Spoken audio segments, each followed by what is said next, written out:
अस्सलामुअलैकुम, कैसे हैं आप सब। आज मैं आपके लिए लेकर आई हूँ बीफ कोरमा।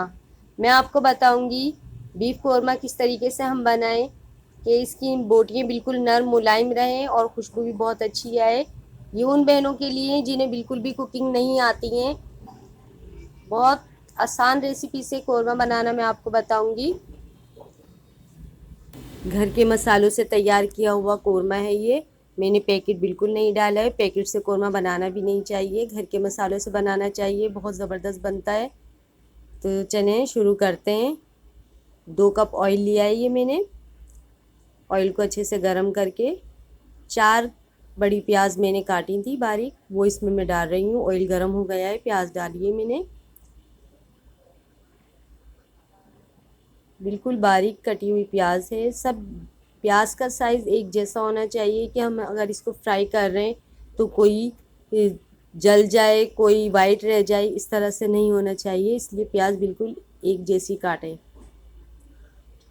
ये 1 किलो गोश्त है, इसको मैंने अच्छे से धो लिया है और 2 बड़े चम्मच भर के अदरक लहसुन के पिसे हुए मैंने इसके ऊपर डाले और 1 पाव ये दही है, फेंटा हुआ दही मैंने इसके ऊपर डाला है।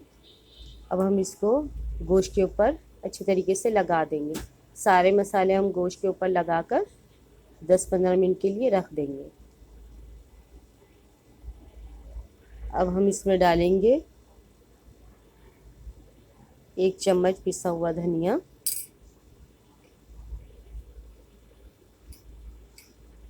इसको अच्छे से मिक्स करेंगे। इसके बाद हम डालेंगे इसके अंदर लाल सुर्ख मिर्च पाउडर 1 चम्मच,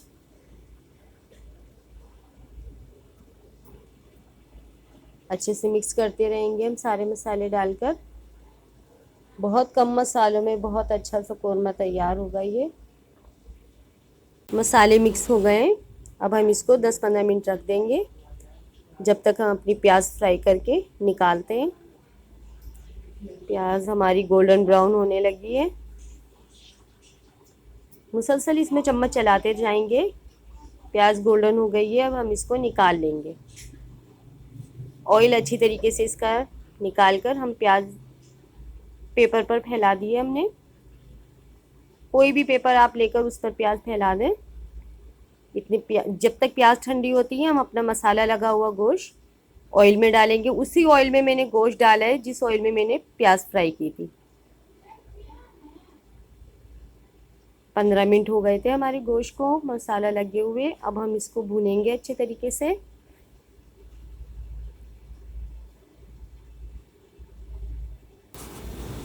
दस 15 मिनट तक हम इसको भूनेंगे। सारे मसाले और गोश्त अपना पानी छोड़ देंगे, हम इसको उसी में गलाएंगे। पानी नहीं डालेंगे हम इसके अंदर। और मैंने इसके अंदर ऊपर से मसाला डालने के लिए मैंने 5 काली मिर्चें, 3 लौंगे, 1 इंच का दालचीनी का टुकड़ा, ये मैंने मसाले डाले हैं। इसके अंदर मैं आपको बता रही हूँ मैंने जो भी डाला है सब पीस के डाला है। आधा चम्मच मैंने लिया है जायफल, आधा चम्मच जावित्री और 1 चम्मच ज़ीरा। ये सब मसाले मैंने बारीक पीस कर इसके अंदर डाले हैं। जायफल जावित्री खुशबू के लिए होते हैं, जिससे कोरमे की खुशबू बनती है। और अब हम इसको इतनी देर पकाएंगे जितनी देर गल जाए। ये प्याज मैंने गोल्डन ब्राउन करके रखी थी, इनको मैंने चूरा करके रख लिया है। गोश्त हमारा भुन गया है, अच्छे से हम इसको भुनेंगे। फ्राई की हुई चूरा की थी जो प्याज हम इसमें वो डालकर थोड़ी थोड़ी डालकर मिक्स करेंगे। थोड़ी थोड़ी हम इसमें डालते जाएंगे, मिक्स करते जाएंगे, अच्छे से मिक्स हो जाए कि गुठली इसकी नहीं रहे। अगर इसको हम मिक्स सही से नहीं करेंगे तो हमारा कोरमा कड़वा हो जाएगा। अक्सर लोगों को शिकायत होती है हमारा कोरमा ऐसा बना है कि कड़वा हो जाता है, हमसे सही बनता नहीं है। तो ये कि दही ऊपर से नहीं डालें, दही गोश्त के साथ सारे मसाले मिक्स करके आप अगर इस तरीके से डालेंगे तो कोरमा आपका कड़वा नहीं होगा। थोड़ा थोड़ा कर कर हम इसको डालते जाएंगे और मिक्स करते जाएंगे। सब डाल दिए हमने, अब हम इसको मिक्स करेंगे।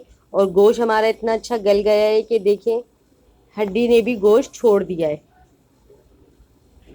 बिल्कुल तैयार है।